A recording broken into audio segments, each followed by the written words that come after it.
So today, we've got quite a few things to talk about. We are going to talk about Conor McGregor. If you haven't heard the story, it's about a woman who claimed that he raped her. Then we've got a father and son jailed over a hit woman murder plot. We've got a story on Tim Westwood, a little bit about Quincy Jones, a little bit about the artist Young Thug. Also about a football player, Benjiman Mendy. Donald Trump is officially the 47th president of the United States. We're going to talk about that. And thieves are caught after stealing 35 phones. About time. An American YouTuber, One Stock F30. We are going to start with the father and son murder plot. All right, cool. Let's get it. Okay, so a father and son who recruited a woman. Oh, no, but before I do that, I want to just give an update on the story of the lady called Danielle last week that we spoke about, who was homeless with the 3 children under the age of 10. Oh, yeah, Mandy M mentioned that. I want to say that's actually my fault. The article that I was reading last week to you guys actually had all the information on it, but I didn't carry on reading. So if I had carried on reading, what it said was, I think Danielle's problem originally started, or she came to the news attention on the 10th of October. By the 17th of October, she had been housed and was obviously talking about Halloween decorations and then talking about Christmas and that. So after she spoke to the reporters on the 10th, a week later, she was housed and given it's temporary, but it's a nice home and it's somewhere clean and safe where she can keep her kids. So the update on her is that Danielle got through and she's living somewhere safe with her children and she's not on the streets. And so she's actually sorted. So that's a good intake. The lady that had the 11 babies and the one on the way, I'm not laughing at her situation. I don't know why I giggled. I giggle a lot. She's still there in the hotel and you're still waiting, you know what I mean? So we ain't got no update on that one there. But I have to get an update on her actually, because the last interview she had, they were like, where are you going to stay today? And she was like, she doesn't know. And she's got to be at the property that day. And I was just like, like when you got to sofa surf, it's hard for you to, I've never had to sofa surf, but I can imagine when you're trying to find somewhere to stay, it must be hard. And then if you've got like 11 kids, that's going to be real hard, because who can put you out of 11 kids? Do you know what I mean? But anyway, hopefully she gets her situation sorted as well. Okay. I'm trying to speak slow for you guys because I speak really, really fast. So as I'm speaking here now, this is me talking slow. And I know it's still fast, but I am slowing it down. Big up yourself, Mama Joan. Okay, yeah, let's big up Kelly K. Let's big up Kelly K, Mandy M, one of our favourite listeners. We like you all still, but we got a little love for Mandy. Who else? Dodge. And yeah, right now we'll tune the music. Okay, right. So let's go into the father and son that was jailed over the hit woman murder plot. So a father and a son who recruited a woman from the US in a plot to kill a Birmingham shopkeeper. They've now been jailed. Mohammed Nazir, 30, was sentenced to 32 years for conspiracy to murder, while Mohammed Azim, 56, was told he would serve 10 years. Azim, I hope I'm pronouncing it right, and Nazir wanted to kill the owner over a clothing shop. The owner of a clothing shop after a dispute in 2018, which left the pair injured. A suspected hitwoman named as U.S. citizen Amy Beto is currently in prison in America and subject to an extradition request. Mrs. Betro allegedly attempted to shoot the shopkeeper during the attack at her home in South Yardley on the 7th of September 2019, but the gun jammed. Poor thing. The father and son from Elms Avenue in Derby were convicted following a trial at Birmingham Crown Court in the summer. Nazir was found guilty of conspiracy to murder and possession of a firearm with intent to cause fear of violence. He was also convicted of perverting the course of justice and illegally importing firearms. Azim was cleared of firearm offence but was found guilty of conspiracy to murder.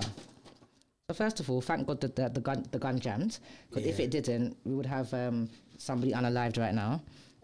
So it says the pair got injured. So obviously they had ill feelings towards the shopkeeper and they wanted revenge. Things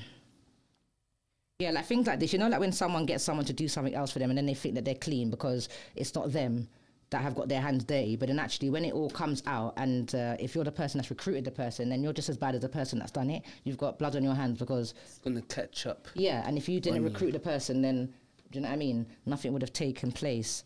I'm glad they got caught. I'm glad they got sent. I feel like they should have got a bit longer, but I'm just like that. I'm deep. If I was a judge, I'd be giving people lifers. They wouldn't be coming out. I'd be doing an America thing. Because the fact of it is, you tried to unalive somebody, you get me, but you just wasn't successful in your bid for that. And then in the end of it, what happens here? We've got the shooter who's inside, who's, you know, I don't think she's been sent. Okay. I don't think she's been charged yet. How come? It doesn't say what she got, but the two guys have gotten 10 years. So, so you've got the shooter who's been given time, who's going to be given time. And then you've got the two guys, the dad and the son, who obviously tried to foil it. You've gone down as well. So so the person is not unalived, and you've all gone down. And whatever money you paid her, you're short in pocket. Like, what was it all for? I want to know, I didn't find out how they got injured. I was interested to know how they got injured. But yeah, so that's the story on them. They've gone down. What's the moral of the story? Keep your hands clean, people. Be kind and be nice to people. Do you know what I mean? And I don't know, when you get angry, count to 10 or something before you decide to unleash badness. Do you know what I mean? Because look, Nazir, how old is Nazir? When he comes out, he's going to be crispy. Do you know what I mean? You know, like when you go in and you're a certain age, when you come out, everything's changed. You know, like they changed the roads, they knocked down buildings. So what you remember it to be, it wouldn't be like that. But also, you're going to be crispy. You've got a certain age on you. And so when you come out now, you're tired. And you get me? Life is not what it was because things have changed and you're an old man. But yeah, justice was served. Thank God the shopkeeper wasn't unalived. And thank God that all the culprits went down. Do you know what I mean?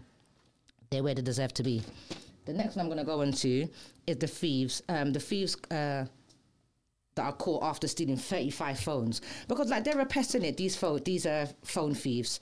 You might just take out your phone to make a call or, you know, I don't know, you get a notification or something and you take your phone out. And when we take our phones out, we don't really hold them, like, really hard. We don't really hold them firm. We just kind of hold it, innit? And then, so if somebody was to come and swipe it, it'll be very easy for them to just take it with no problem. So because I'm aware of all of these... like phones going missing and anything like that. When I do take my phone out of my pocket and stuff like that now, I do hold it a little bit more firmer. So if someone tries to grab it, do you know what I mean? Give them a little bit of, you got to work for it, you know? You're not just going to get the thing easy, you get me? You're going to have to work for it. At the same time, you don't want to get harmed. And so, because some of these people are on drugs, and so you don't really want to play with them, you get me? Your life is worth more. You can't be replaced, but a phone can. So if it gets on top and you can see this person's relentless and they want, just give them the damn phone, do you know what I mean? You can get another one. But yeah, so let's talk about this. So it says a man and two teenage boys have been sentenced for a series of 35 separate phone thefts in South East London last year. Using electrical motorbikes, the trio targeted people in Bermondsey and Greenwich, snatching phones worth over 20,000, according to the Metropolitan Police. And imagine that's just like two dry heads. Hold on, a man and two teenagers. That's just three dry heads. You get me? They've caught, but there's so much more out there. It's their like daily thing. They get up and they come out to go and steal phones. It's a business. Do you know what I mean? And there's a lot of people who are willing to buy stolen phones and just take it to, you know, them little side shops and get the codes taken off of it to block it. You know, when you block a phone, you think, oh, you know, if someone finds it, they're not going to be able to use it. But you can just take that to one of them shops and they'll just unblock it for you. It's nothing. £20, £30. Do you know what I mean? And they know as well. They know, like, sometimes it might be stolen. They're not even asking no questions. It's money for them. So they just run it. But yeah, so it says they were using, okay, let me see. It says Kai Joyce, 21, from Bermondsey, was sentenced to 3.5 years imprisonment at the Old Bailey on the 1st of November. The other received a 9-month supervision requirement on the 26th of February at South London Magistrates Court. 30 of the phones have been successfully returned to their owners, the Met said. Well, that's good as well, because a lot of the time when people lose their phones, I think a lot of people don't even bother going to... They don't even bother going to the police station, because one time a policeman was just like, his advice was just basically, be careful. Do you know what I mean? Like, don't have your phone out if you don't need to have it out. There's not much that they can do. They take it, they're gone so quick. And like, I feel like if it was me, I'd feel so stupid, because they'd probably take it and then I'd be standing there looking around like, oh my God, did anybody see that? And then Tutu's like, you know, we could have been in Kilburn.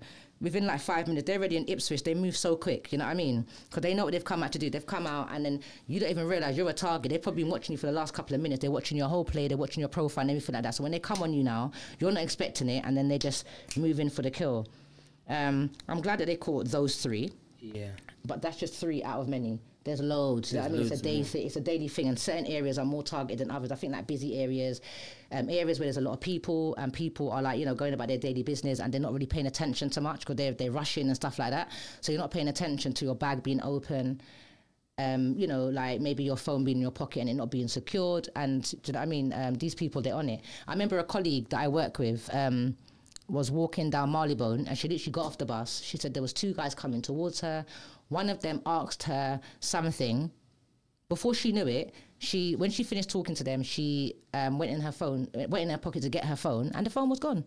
She didn't feel anything or nothing. They'd done it so smooth. So we believe that the one that spoke to her got her attention, and then the next one, you know what I mean, just subtly took the phone. She blocked it, but it was just, she was really frustrated because obviously she was an older lady as well, so she was in a panic. And then with her being in a panic and then taking the phone, she didn't have her phone as a go-to to call for help or anything. So she felt really lost and really, violated, as you would. You know what I mean? But I feel like if you do get your phone taken, I wouldn't say hold your breath to get it back, because like I said, there's loads of people. Things in life are expensive now. Do you know what I mean? So I think a lot of people are willing to buy things on the road for street value, then go and buy it and pay an arm and a leg for it, really. Do you know what I mean? So, yeah.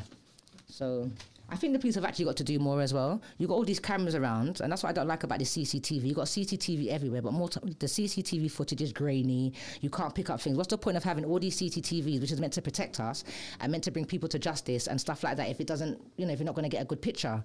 It's like, I don't get it. And it's not really deterrent, is it? Because you see people doing things right under the camera. So if the camera was put there to deter people from doing things, it's not really working, because they're doing things right under the camera. Now, I want to say another story.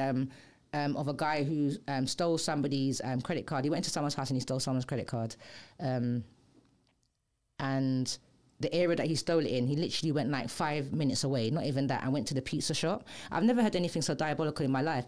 You've stolen a card, and so, not like that, but I feel like when people do those things, they have to move swiftly, isn't it? Because then the card can get blocked.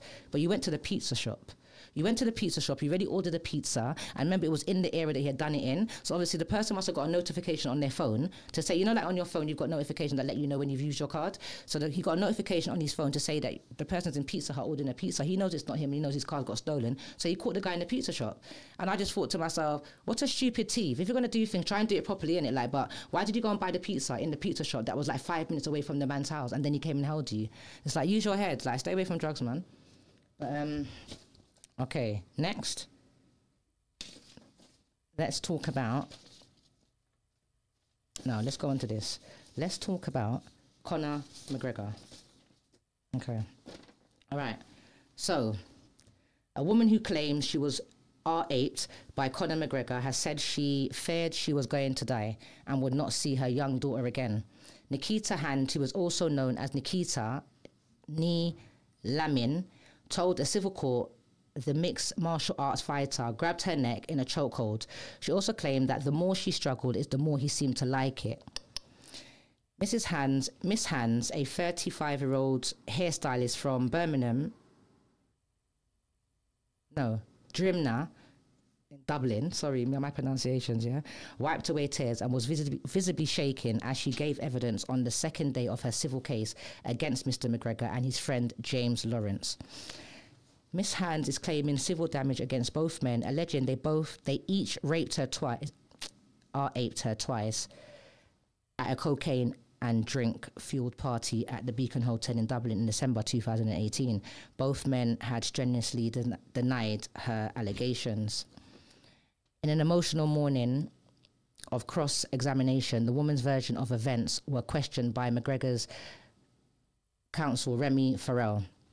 In CCTV footage played to the court dated after the time of the alleged rape, McGregor is seen getting into a lift with the woman, his co-defendant James Lawrence, and the woman's friend. It appears to show the woman getting close to McGregor in an act his lawyer says was a hug and also appearing to kiss him on the arm. The woman told the court that it was very disturbing for her to watch the footage. She said, I'm very drunk. I'm stumbling. It's not my character. I'm very vulnerable and I don't want to have to look at it again. The court was obliged to take a short break before the footage was played as the woman broke down in tears. Okay. So first thing I'm going to say is that, you know, like when it comes to certain celebrities, the first thing I think of is that a lot of them, you know, would have like women falling at their feet, and so they don't actually need to do things like this, but sometimes they do find themselves doing it, you know what I mean? I think what is interesting is the last bit here, where she says, I was very drunk, I'm stumbling, and I'm not my character. So if you're very drunk, can you remember all versions of events? Is there gaps in it? Do you know what I mean? Can you remember bits but not remember all of it? And you was very drunk, and you just said you were stumbling, and it was not your character. So it would appear that you had that much liquor that maybe your faculties wasn't with you, and you don't remember everything. Do you know what I mean? But women have to know to go out and be able to know how to handle their liquor. I'm not saying anything that happened here or whatever, but I'm just saying, as women and as men, when you're going and you're drinking, you got to know yourself. Don't drink too much. Do you know what I mean? You have to be able to get yourself backwards, to and fro from home. You want to be safe. You need to know what's going on around you. You want to make sure nobody ain't putting nothing in your drink. Do you know what I mean? Yeah. Go out, have a good time and all that, but don't get all legless. So you're vulnerable, you're very drunk and you're stumbling, but you're making your way to this person's house. Yeah? So you're vulnerable. So if someone tries to attack you now, you don't have any energy. You're not going to have the thing to fight back. So I don't know where it was going there. So I don't know. I'm going to say it was consensual to the fact where he wasn't forced into the lift. You and your friend decided to go with him and his friend to go to a house. Yeah. We're all big people here, innit? So as far as I'm concerned, I'm thinking 2 men, 2 women. You understand? However, just because she is drunk and just because she is stumbling and stuff like that doesn't give him the right, if this is the case, if the allegations are true, to violate her. You understand? But like I said, as women, we have to know what we're doing. Know how much you're drinking. Know you're taking yourself. Know do you know this man? But what is it because he's a celebrity? Do you know him? Right. So DJ Wisdom says, when alcohol is involved, you can't always trust what people say. Exactly. You know, sometimes you drink and sometimes you even have black eyes. You're like, rah, I don't remember what happened maybe from that point to that point, or you was having you was having a conversation with somebody and you can remember like bits of it and not bits of it. But at the same time, when someone's being violated or someone's being forced or someone's being ill-treated, I feel like that might have sobered her up real quick. You know, you being violated and you being forced to do something or you being manhandled might sober you up very, very quickly, because all of a sudden now it's not all fun and games anymore. It's not all kiki cat. We're having a good time. Now I'm being violated. Now I'm being forced. And then she might have even gone there just to have a good time and maybe didn't want to do anything. And then maybe, you know what I mean? And then also, in this party here, is a bad combination, because not only do we have drink, but we have drugs as well. And the two of them together don't marry. Someone can get off key just on drink. So the two of them together, that combination. So where exactly was you going? It was a party, right? Yeah. It was a drug-filled party and you went. You get me? You was tanked up already, but it would appear that you went to get more tanked up. I don't know. So, I mean, we're going to have to see what happens at the end. Hopefully they'll give us like more update. Like we'll probably see more on the news to see what's happened. Yeah. A lot of the time as well, when these things happen, women don't like to come forward because, you know, they might say, you know, you was asking for it, or you was drunk, or you was dressed a certain way and stuff like that. But, you know, somebody could come out with next to no clothes on and they could be hanging all over a man. If, you know, no is no. It doesn't matter what signs you was getting. It doesn't matter what you thought. You understand? From time they're saying no or they're showing signs of they're not on it, then you just need to back up and you need to leave that alone, as you're going to get yourself into problems. You understand? It's embarrassing for him as well. If it's not true, it's embarrassing. It's a character assassination. You get me? It's not a good look on your name. You know what I mean? Depending on the outcome, he might even, I don't know, certain people who are working with him or certain sponsors, they might have to disassociate themselves with him, because, you get me, they can't be promoting or be involved in these kind of things. But yeah, I'm sorry that she had to go through that. It doesn't say much about the friend, but I'm sorry that she had to go through that. And hopefully there's a learning curve here. I think when we're drinking, we all get to a stage where we're like, you know what, maybe I'm feeling a bit sick, or I've had enough now. And I think that's the time where you just say to yourself, okay, let me just drink water now. I'm on a vibe. I'm feeling good. Let me keep it here where I'm still in control of what I'm doing and what's going on around me. You know what I mean? And also, it's always good to have good friends with you. Like, if there's 4 of you, you can't all be drunk. Somebody has to be the one to be like, okay, that's enough now, girls. I'm going to call the taxi. Like, somebody has to have their faculties about them. You can't all go out and get legless. And furthermore, you got to nominate someone so everyone knows what's going on. Because if everyone goes and everyone's thinking, yeah, it's Friday then, you get me, then everyone's getting all tagged up. When things happen, who's the one, the voice of reason, or who's the one that's got any sense, or, you know what I mean? So somebody, and you know, there's always one as well that doesn't drink that much. And so they're always the one that, but you have to like know what you're doing, man. You have to know who you're going out with, you have to know where you're going. And when you do get tanked up, because you know, sometimes we'll make decisions when we've got drink in us that would be different if we were sober. God, you know what you're doing, girls, man. But yeah, I hope that, like, you know, justice is served, and I hope that, like, if he did do it, then he gets his karma. And I hope that if she was violated, she gets her justice. You know what I mean? I don't really know much on it other than what I've just read out. So I feel like I can't really give... I can give my gut feeling because I'm intuitive and I think I'm psychic, but I'm not going to. I'm going to wait until I don't know, get some more information on this because I'm just a little bit up and down. A part of me thinks he done it and a part of me thinks he didn't. A part of me thinks that she went through it. A part of me thinks that she didn't. I don't know. You know, and then sometimes when we've been drinking, we can exaggerate or we can remember things differently to how it happened. You know what I mean? I don't know, but we'll come back to that one and we'll follow that. You get me? But I feel like he's gonna, I don't know, I feel like he's gonna walk. I feel like it's gonna, because she's been drinking and they do like to say, oh, you know, you was drinking, you probably was. And you see in the lift where they said she kissed his arm and the friend, and they almost tried to paint a narrative like to say, like they were on him, do you know what I mean? Or maybe they were being, you know, kind of sexual towards him, do you know what I mean? Like to say, maybe they gave signs that they were on it and maybe that's why he's done, you know what I mean? But that don't mean nothing. She could have kissed his arm, she could have kissed his foot.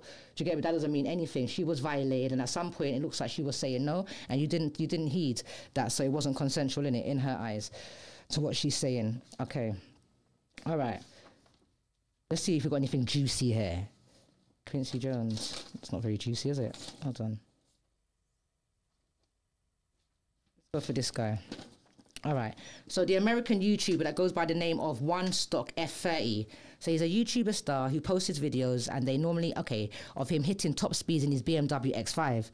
Oh, has died after his car overturned on a New York City highway.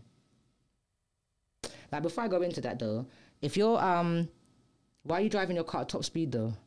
Because you must have been clearly doing over for you to be driving, hold on, a YouTube star who posts videos hitting top speeds. That's like past the street speed limit. And this is why when they tell you to drive at 20 or to drive at 30 or to drive at 40 on Pacific roads, and obviously you're meant to have so much distance in between you, there's a reason why they tell you to drive at these speeds, you know what I mean? Yeah. And if you're driving at a speed over 30 or over 40 and going into 50s and 60s and all the rest of it, one little mistake, like this brother here, and one little accident and you're mashed up. That's it. Because you was going too fast and now you can't control the car. The car's careering is going all over the place, which is why you're not meant to be doing 60 and 70 and 80 and 90 on main roads. And you're putting other people at risk. You get me? If you want to be doing the boy racing thing or whatever, go and acquire a big house, get a big garden and make a racing track and go and do your strippiness there. Simple. Do you get me? Because when he died here, he could have hurt other people. Yeah. But anyway, because this is self-inflicted. You were driving your car at high speeds. Condolences to his family and everything like that, but you're driving your car at high speeds. Like, come on, doing foolishness on the roads. Okay, so Andre Beadle, known as online as One Stock F30, was killed on Tuesday when his car smashed into an Acura and flipped over on a Queens highway outside JFK Airport. Beadle, 25, and only 25, young man. Yeah. 3 years older than you. He was from the Bronx and he was driving at a high rate of speed when he lost control and crashed. He was thrown from the luxury vehicle, and his body was found on the ground by first responders. He was transported to a nearby hospital but could not be saved. And obviously he's driving at very fast. Wow, but you know what, yeah, he didn't survive, but he had a 21-year-old passenger with him and they survived. The driver of the other car was not hurt. Imagine this. So he dies, yeah? His passenger doesn't die, but he's injured. And the driver of the other car that he licked up is hurt, but didn't die. I feel like sometimes you as the driver, when we're driving so fast and everything like that, I think you'll get the main impact maybe because you got flung out of the car.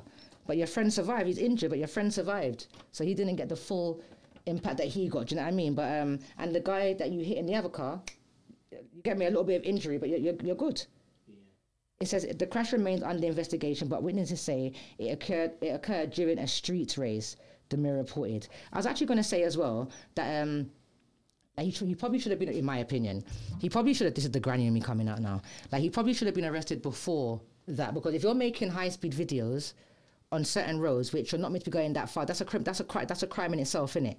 So even though the police don't see him doing it, at the time, you've got videos showing that you're just careering up and down streets and going really, really fast, innit? So you should have been maybe issued a warning or something. Do you get me? And then look now what's happened. So now you got a mum that's mourning, a dad that's mourning, maybe siblings and all of that. Yeah. Do you get me? I don't know if you had any children, but your life is gone for what? Because you wanted to make videos, driving at high speed.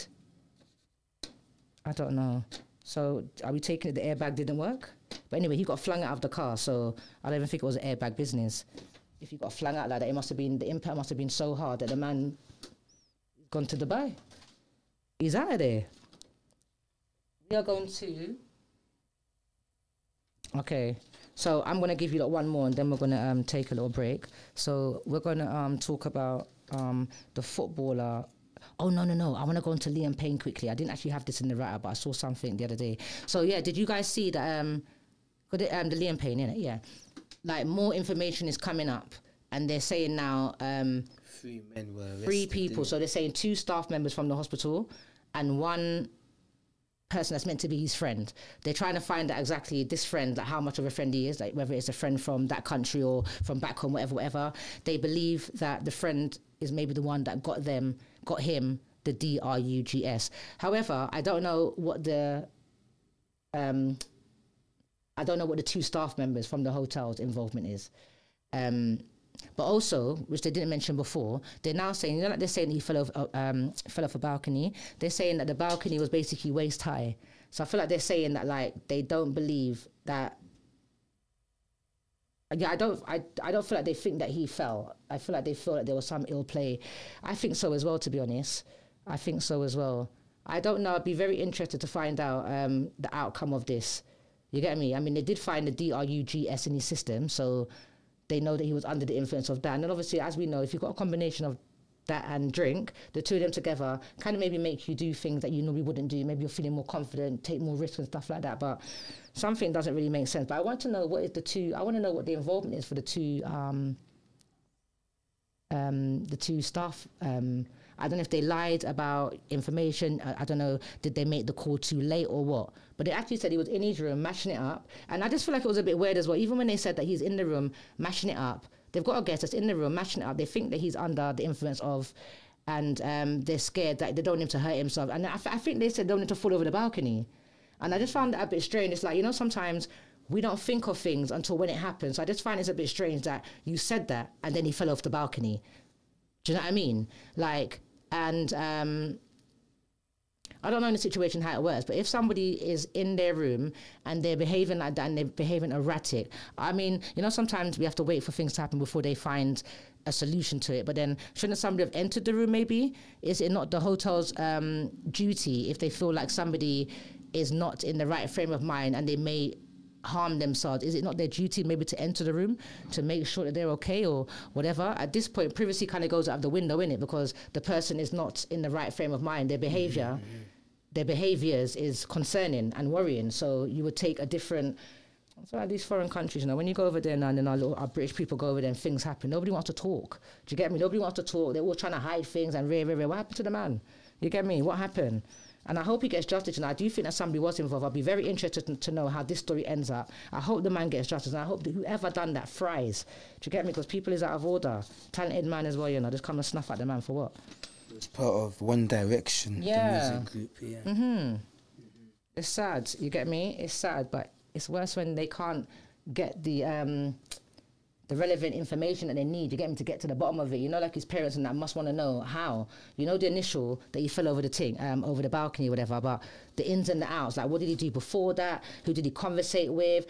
The hotel is saying that he was mashing up the room and he was showing behaviours of concern. But all the friends that saw him the day before and on that day are saying that he was in fine health, he was laughing, he was joking, and they didn't see anything that was concerning. So the story doesn't really make sense. And then we've gone from him being to the people that know him saying that he was fine and there was nothing for concern, no reason for anyone to think anything. And then Tutu's the man now, according to the staff, the hotel staff, he's now in the room mashing it up. Where was his friends at that point? Things don't make sense, but hopefully we will get to the end of that. And actually, before I go on to the next one, this wasn't meant to be in the wrap either, but I got some information on it. So I hope I want to say the name correct. Do you remember the story about the Chris Sibby guy that was shot by the police? Chris Cabot? Oh, Yeah, I remember that. So I'll get the surname. Story, I should get the surname now. No, it's Chris Cabba. Right, Chris Cabba. Yeah, so when I first saw the story a couple of weeks ago, I just literally thought it was one of them typical, an unlawful killing type of thing, yeah? And then when I started to go into it more, so I just want to say something still, because sometimes the newspaper can paint a narrative and then the police can paint a narrative as well. So first of all, when I came across the story, I looked, Chris, to me, to how he was being portrayed, was a good boy, wasn't involved in things, and his life was just taken, by the thing. So I'm not trying to slate or anything, but what I'm going to just say is that and I'm not saying it's justified for his killing, I'm just saying that in more investigations, and allegedly, he was involved in a gang and was involved in certain street dealings, and apparently a little while before that, he was involved in I think an attempted shooting or something like that. So he wasn't a squeaky clean person, basically, and I think he was known to the police. But the situation that happened, from what I understand, is that the police officer that actually shot him wasn't even dealing with his case, and in fact, there was like a sting going on, and I think there was some police waiting on something else, and he wasn't even part of it. Chris, for some reason, happened to be in the middle of them, and he was boxed in. And rather than, apparently, when they searched him, he didn't have anything on him. So I don't know why he was trying, because he was like ramming the cars and trying to get away. Trying to get away, yeah. So if you've got nothing on you, so the first thing that came to my head was, I was like, okay, he must have had something on him, and so he wanted to get away. But they're saying that when they searched him, he had nothing on him. So what was all that about? Now, the police officer that shot him, who was acquitted the other day, and I don't think he should have been, he had nothing to do with it. He wasn't even part of this thing. He just happened to be there, saw Chris trying to ram the cars and stuff like that, and then you shot him point blank range in his head. So first of all, you wasn't there to be involved in, so you shouldn't have got involved. I feel like the police guys, let them do it. Do you understand me? Because the police guys that are dealing with him, who are in the fore of it when he's ramming their cars, let them deal with it. But I feel like he should have been acquitted, because I feel like these police wear guns, and they need to. We've got some mad people out there. They've got to protect themselves and us, fair enough. But you've got some of them out there, and they've got these things holding, and they shouldn't. Do you understand what I'm saying to you? Because your heart is not in the right place. You're paid to protect and serve. You're not here to snuff at people, to make people scared and all the rest of it. Do you understand me? So when you shot him in his head, could you not have shot him in his arm? Or could you not have shot somewhere else? Or you're saying he tried to get away. How about you shoot at all the tyres? Why did you shoot him straight in his head? Like, remember, they're trained, You lot are trained. You don't do, intensive training. So you're trained how to shoot people in order not to kill. A lot of the time, when these police officers are killing, I'm sorry, but you're doing it to kill. You're shooting a man straight in his head. There's been the odd people that have gotten shot in their head and they happen to be okay. But when you're shooting a man in the head, you're trying to kill him. And that's what you done. You understand? Now, what I didn't like is as well is that the paper, when they first was reporting it, they just said, a police officer killed him and whatever. After the police officer went to court and he was acquitted and he got off of it, that's when the papers painted the narrative, and that's when they mentioned about him being in a gang and what he was involved in prior. And I just felt like, first of all, mention that. If you want to make it really carry weight, maybe you could have mentioned it before the police officer goes to court to make your story look like, this guy was a bad guy or whatever. But I just feel like when they done it after, they were trying to paint the narrative like it was justified that the man killed him because, he was into things. At the same time, in the beginning, I didn't know that he was into things. So I didn't know that No, but at the same time, he wasn't involved in that. He wasn't involved in that situation. Happened to be in the wrong place at the wrong time. But I just don't understand what was in his head and why he was ramming the car. But so I'm saying the car that he was in, apparently that car was linked to another right. Exactly, yeah. So maybe that's why, because at the end of the day, for him to be ramming the car, you might not, there was a reason why you needed to get away. Because when the police come on you, obviously, I don't know, and I'm not a criminal, but I'm sure when they come on you, if you don't have anything to hide and you know that you're good, you're not going to be trying to get away, because you're going to be like, you know what, come in it. I don't have anything, I'm good, so search me, whatever, innit? So when they said that he didn't have anything on him, I was left shocked. I was like, what was you trying to get away for? Because had you not have gotten away, you probably just would have got arrested, and then, you know what I mean, a little tap on the hand and you would have come out. You understand me? So I'm a little bit conflicted about that. But I just feel like, when you're trying to stop somebody, because I've seen police sometimes, and it's like people are not listening to them. They're not obeying them. When they're saying to them, stay still, put your hands behind your back, go on the floor area. These people are running all around cars, they run into the road, they're doing the most, and they don't get shot at. they were doing the most. They are not listening. They are like, you get me? They're not listening to police commands and that. And they'll be running all over the place and the police is chasing them and you're not busting fire. But when it comes to other people, one, don't move. They get me? The man goes to scratch his fire and Tutu's has got a shot in his neck. Like, make it make sense, man. But yeah, so big up to all the good police, you understand me, who's doing a great job and they do the right things and they're doing what they have been employed to do, which is protect themselves and the public, protect and serve, you understand? And then to the ones that ain't, very, very sad. Very, very sad. We won't speak on you. Okay. And now, I'm so tired, right, people? I'm joking, but we're going to take a break. We're going to take a break. And we're going to be right back. Hey, y'all. This is Felicia Faye, and wherever you are in the world, you can listen to Choice FMUK London via the TuneIn app or on the website, which is www.choicefmuk.co.uk.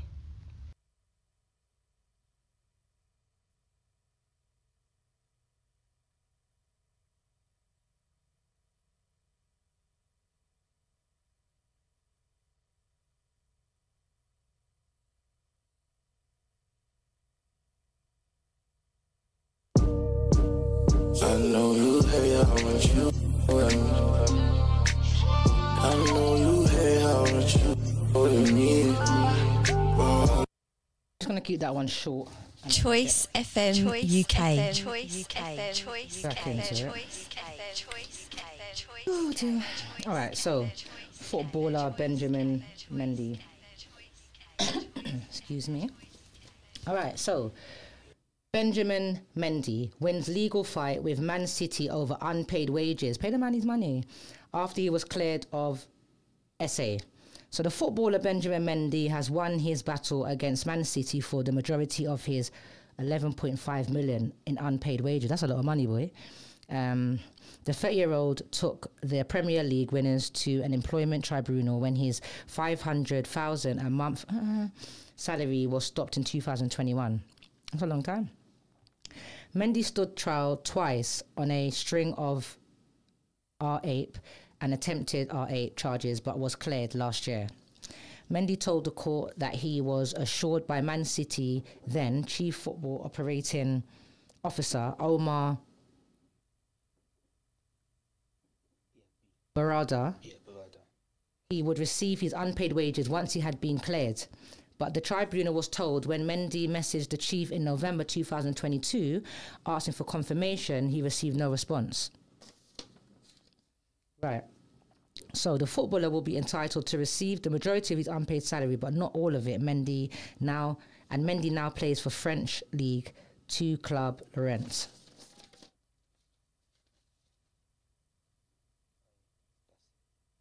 Okay. Right. Yeah. Well, he was cleared, so big up to him and get him man his money. Because obviously I think like when you get suspended or so, they normally suspend you, most places, isn't it? Suspend you with pay.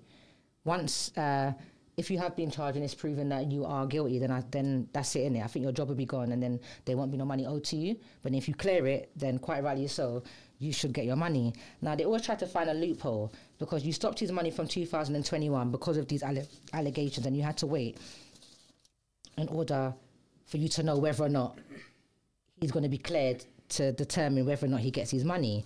So when he was cleared in So when he was cleared and then in 2022 was asking for confirmation, I feel like it's a lot of money and I feel like maybe they wanted to keep it.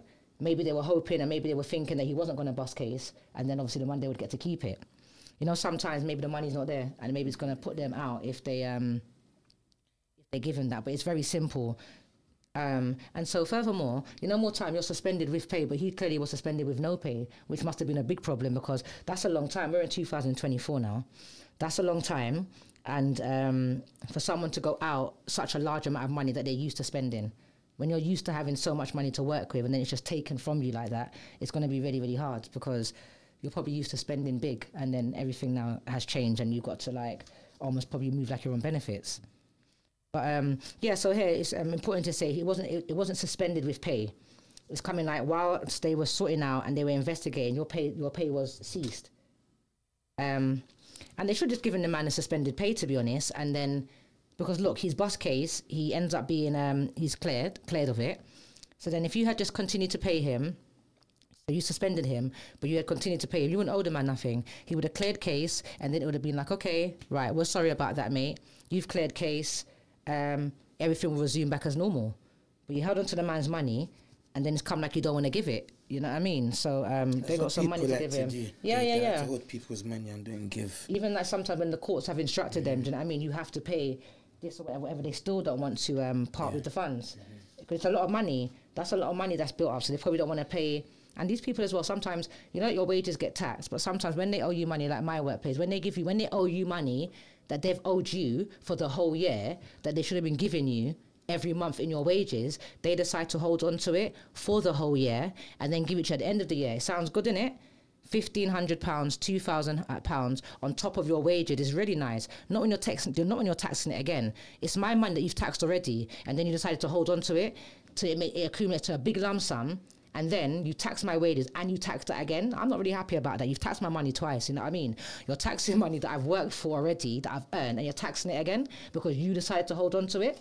So like I said, when we get the bonus at Christmas, it's nice, you know what I mean? You get it on top of your wage and everyone feels like they've won the lottery. But actually, and they're very clever how they do it. So when they give it to you in your wages, you're like, I'm rich. Do you know what I mean? This month is looking pretty. But really think about dot the I's and cross the T's, you know what I mean? You've taxed that twice. So and that's how much people's money you've held on to, and then you're taxing it again. It's a loophole, which is legal. But I think it's out of order. I won't be going out in that, boy. Okay. Right. So, yeah. So anyway, so he bust that. I'm happy for him and on that. And I feel like sometimes, well, you know, like you have to be careful because certain celebrities and certain people in certain positions and with certain titles, people will come out of the woodworks. People will come out of the woodworks and then lie. Do you know what I mean? They'll do it for clout, they'll do it for money, they'll do it for attention. Do you know what I mean? They'll do it to get their name out there. And they'll also do it sometimes, they've got a vendetta against you or something like that. They'll also do it because it's revengeful and just to basically assassinate your character and put you in poor light. You know what I mean?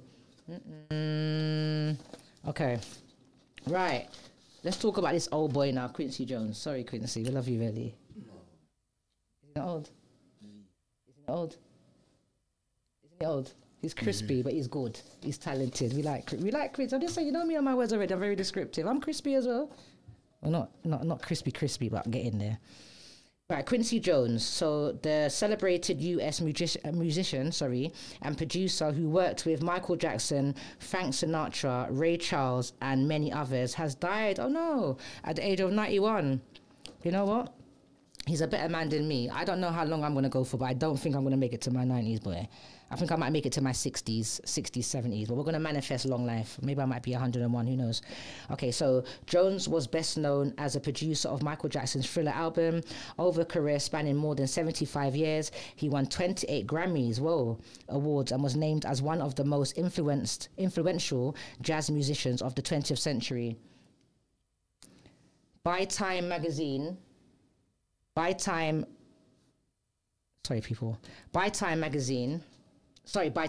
yeah. He worked closely with Sinatra, and reworked the crooner's classic, Fly Me to the Moon, taking it from a waltz to a swing. In 1985, so Jones gathered 46 of America's most popular singers of all time, including Bruce Springsteen, Tina Turner, and Cyndi Lauper, to record We Are the World. On the small screen, he was one of the producers behind the hit TV's Fresh Prince of Bel-Air and starring with Will Smith. Jones was married 3 times and had 7 children, including music producer Quincy Jones III and actress Rashida Jones, known for the US version of The Office. Okay. I probably assumed that he had kids, but I didn't really know much about his kids. I mean, yeah, he was a really talented man, well known, do you know what I mean, was in the industry for a lot of years. He brought a lot to the table, you know, and yeah, contributed a lot to the music scene and stuff like that. It's sad that he passed, but at least he made it to 91, because that is that's quite old. That's quite old still. I feel like in this day and age, with all the things they're putting in the foods and the pollution, and there's all these things that I feel like 20 years ago, 30 years ago, maybe wasn't an issue. We didn't really know about it, but people are just dropping down for like loads of different reasons now, even like illnesses that we've never even heard of before, or some illnesses that they can't even work out what it is. But so I think to reach your 90s is really, really good. Do you know what I mean? Because it's hard out here, man. It's hard out here in these streets. It'd be hard out here. No joke. Okay, and let's go on to Tim Westwood. Let's see what Timmy boy's saying. Tim Westwood from Radio 1. Timmy boy. Let's see. Okay, so the Crown Prosecution Service are now considering bringing charges against the former Radio 1 hip-hop DJ Tim Westwood.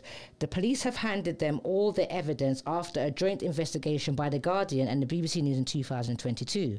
Several women accused the DJ of sexual misconduct and misusing the position in the music industry to take advantage of them. You know, I remember hearing about this years ago. There was women that were coming forward and they were given their version of events. They were being told that they were lying. People didn't believe them. Some of them didn't even want to come forward. I think because of his platform, they were scared to say anything and all the rest of it. And I just think it's disgusting. I don't know if these allegations are true, but I just think it's disgusting when somebody has a platform and they abuse it, do you understand me, and put people through certain ordeals which they just shouldn't be doing, do you know what I mean? And then you get away with it because of the title that you have, or maybe because you've got money, or maybe because this person that is making the claims, you know, doesn't have the status that you have. It's flipping disgusting. But I've been hearing these stories. I heard that he liked like women of African. Do you know if he's married? No. I heard that he liked women of African American descent, and most of these women that were coming forward were of black ethnicity still.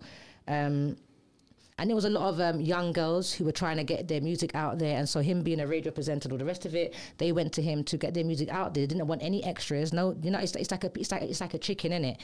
And like you've seasoned it with salt and pepper, but my man were trying to put all purpose on it and chickens and all of that. Like they've gone to like get their music out there and you're on something else. That typical thing where I'll put your music out there, but you've got to do something for me. Do you know what I mean? Like, and it's just, come on, man. That's why I was wondering if he's married. Because most of the time they are married and they've got a woman at home that is ready at the drop of a pin to do all the things that you want, but you want to be elsewhere, forcing people or trying to take what is not on offer. Do you get me? Okay. I'm actually glad as well that the ladies them have gotten the courage to speak up, because it's not nice going through these things. I've never been through it myself, so I can't imagine, but I can slightly imagine. Not being violated is not nice, isn't it? We know that. People ill-treating us and stuff like that. So I'm proud of them for speaking up. And I'm proud of, you know what I mean? I'm proud of them for speaking up and believing in themselves and going to get the justice that they need and bringing the story to light, bringing light to the story. If he's done these things, you should go down. Do you know what I mean? You need to get your karma. Mm-hmm. Right. It says, listen, these allegations date back to 1992. Like, come on. I'm going to reveal my age there. Yeah, so these allegations are made from since 1992, stretching over to 2017. My man had a good couple of decades. I didn't even know that. He had a good couple of decades, boy, you know what I mean, where he was just doing this thing and getting away with it. So it says, when Westwood was one of the best known names in hip hop and rap. In July 2020, Global Media Entertainment, the parent company of Capital Extra, was criticized for failing to investigate allegations that Westwood had behaved inappropriately with young female fans. In April 2022, as a result of a joint investigation by the BBC News and The Guardian, covered in BBC Free documentary, Tim Westwood's abuse of power, Westwood had of abuse. Westwood has denied all the allegations, and as of October 2023, no charges have been filed.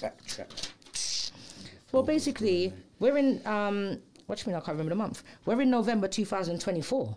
So this would indicate to me that nothing is going to come of this, because this is saying as of October 2023.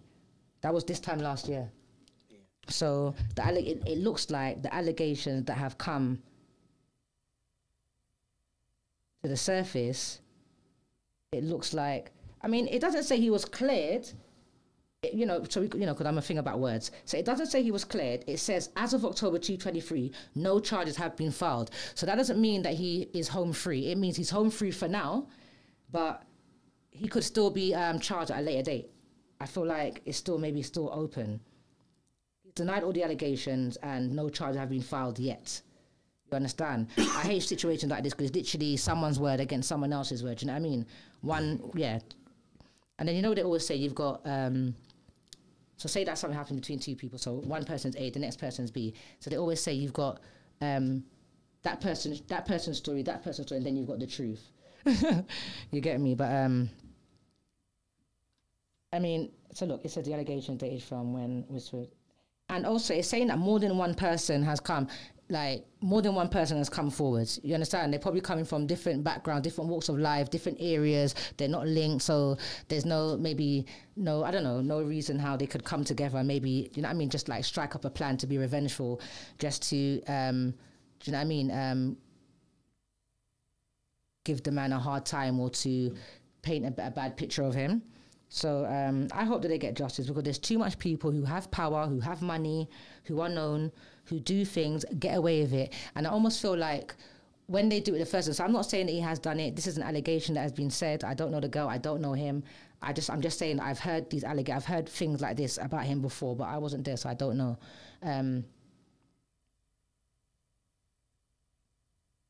But this has been going on for a long time. It's 1992 and to 2017. So one thing they've got to look at, these people that have come forward, like, you know, what are they saying?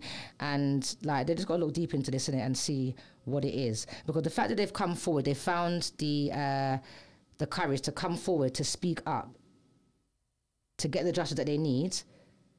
But then, I don't know, for you to like, for the man to walk or, you know what I mean? For you not to get the outcome, for you not to get the justice that you need, it's really like heartbreaking. Do you know what I mean? Big up yourself, MP Marcus. Blessings. Big up MP. But yeah, so we'll follow that. So that's an open case still. The last thing they're saying was October 2023, and they're saying no charges have been filed as of yet. That doesn't mean that he is home. That doesn't mean that he's home dry. That means that the investigation could be either one, still on the way. It means that maybe, I don't know, maybe they've put it down for a minute. They're gonna go and they might decide to take it up but it's not over yet, innit? The girls have made claims. They're saying yes. He's saying no. If they're saying there's no charges, I'm thinking because there's no evidence. But somebody who was assaulted a year or 2 years ago or 3 years ago, what evidence is there other than what I'm telling you to what he's telling you? This is why don't they use a lie detector? I don't understand.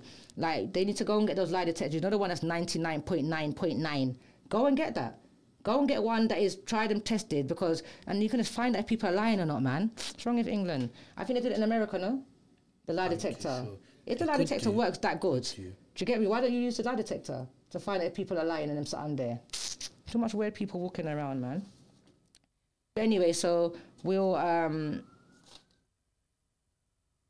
don't know, because my opinion is, right? This is my opinion. I don't know if so many people are going to come forward and target one person. I know it's happened before. There's been times when people have been paid to say that people have done things to them, then at a later date, the girls will come forward and say, because they start to feel bad, they got a conscience, and they'll say, you know what, someone gave me this amount of money and told me to say this and that.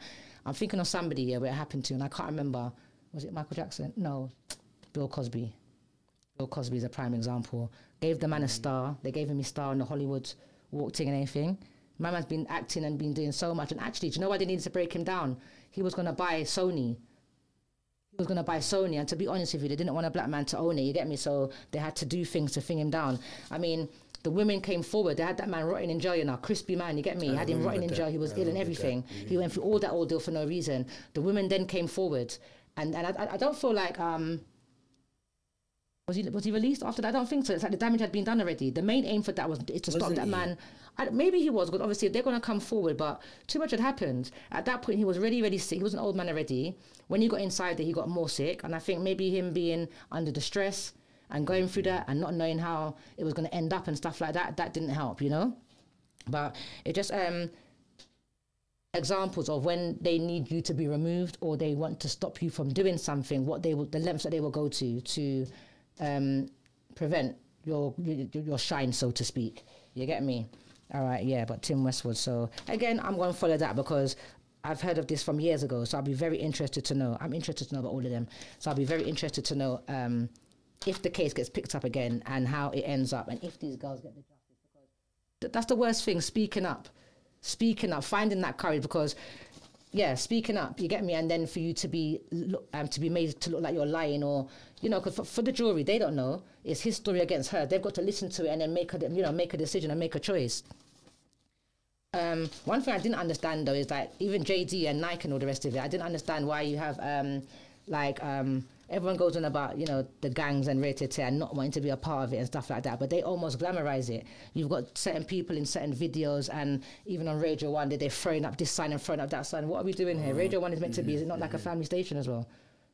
Where, you know what I mean? But I don't know, but I don't feel you should be promoting, innit? Like, certain things that is going on the road. Keep it clean, keep it, you know, above board, and don't be promoting things there. He does his own, like, music sessions, like he would bring, you know, artists on, and like you said, they... And even JD, they were doing a couple of adverts where they got certain people in the adverts, and these people are into, basically anything for money. Anything for marketing, you understand? I'm saying to myself, you're not really meant to be promoting. You're not meant to be promoting them things there. Don't be glamorizing that. Do you know what I mean? Because they're in the videos glamorizing it, and then you are taking them now and putting them on your advert. Because I think they want people to see people that look like them, and you're almost glamorizing it. But I don't know, anything for money then, because it's going to bring more sales and them something there. But they don't care whose money it is, as long as they're getting their money. But they've got to know what they're putting out there and what they're projecting. Do you know what I mean? Got young kids and everything watching. Life, you know what I mean? After things are so tough as well, that's why a lot of these kids sometimes fall prey to certain lifestyles. Things is tough. Maybe mommy and daddy ain't really got too much money to give you, so you find yourself maybe out on the streets stealing and doing certain things, you know, to be able to roll with your people them and feel like part of the team, you know. All right, so you know what? So I'm going to give you like 2 more topics, and I'm going to run some more music, yeah?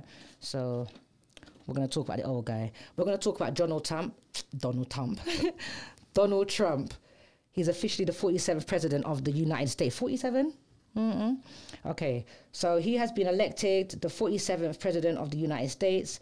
A shocking comeback for the former president who has been at a... Are you saying he's back in power? Huh? Donald Trump has been elected the 47th. Okay, no. Comeback for the former president who has been at the centre of several serious controversies, including sparking a violent uprising at the US Capitol and being convicted of felony charges. Trump also survived 2 assassination attempts. Come like he's 50. Trump's latest win in the state of Wisconsin put him over the 270 threshold needed to secure the presidency. I don't know how I feel about this. I just feel like people who are in power, or people who have been put in positions to kind of lead, make decisions and to guide, like we're all human, innit? But I feel like when you're in those kind of situations and those positions, you need to keep everything neutral. You need to stay professional. I feel like you need to not maybe let your emotions and your feelings get involved in things. You just need to do the best thing for the people, innit? He's said things, he's been involved in things. Look, he's been involved in several serious controversies. As a president that was leading the United States of America, I just don't feel like that is where it was at. I feel like he should have been punished. And maybe he was, but you can't have somebody leading. You know, you got to lead by example. So I feel like you can't have somebody leading who is dodgy or into certain things, because what kind of look is that giving? Do you know what I mean? I mean, it's like anybody could go and do presidency, because everyone is just like a normal person, innit, kind of thing. But I swear, was it him? No, it wasn't him that said that.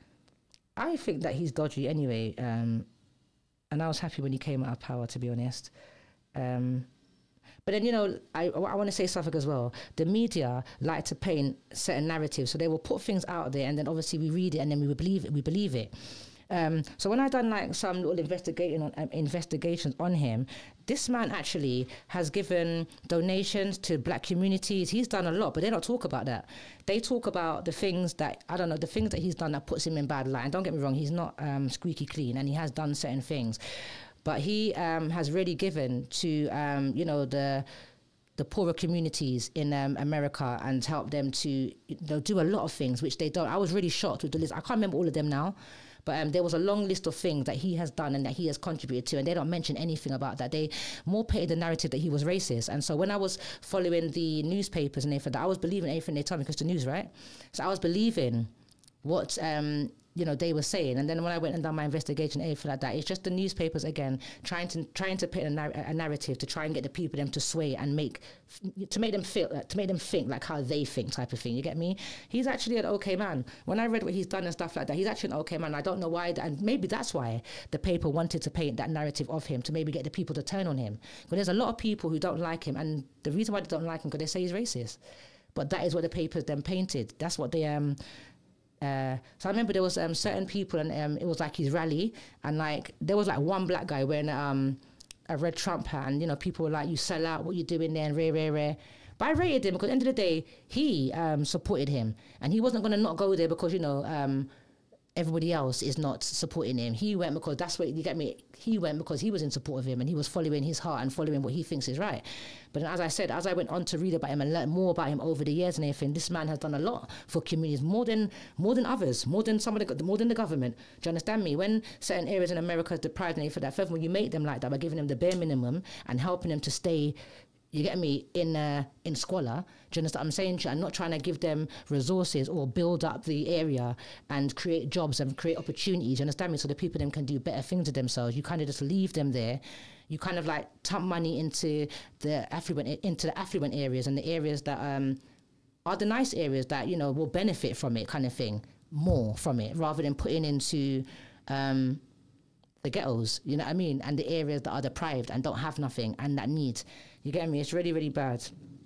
But I prefer living in the UK, to be honest. A lot of people's like America because, the clothes and the music and rare-tete and whatever. But we got good clothes and good music over here, man. You get me? But yeah. And it's break time. Break yourself. No, that's from that film, innit? Break yourself. Menace to society.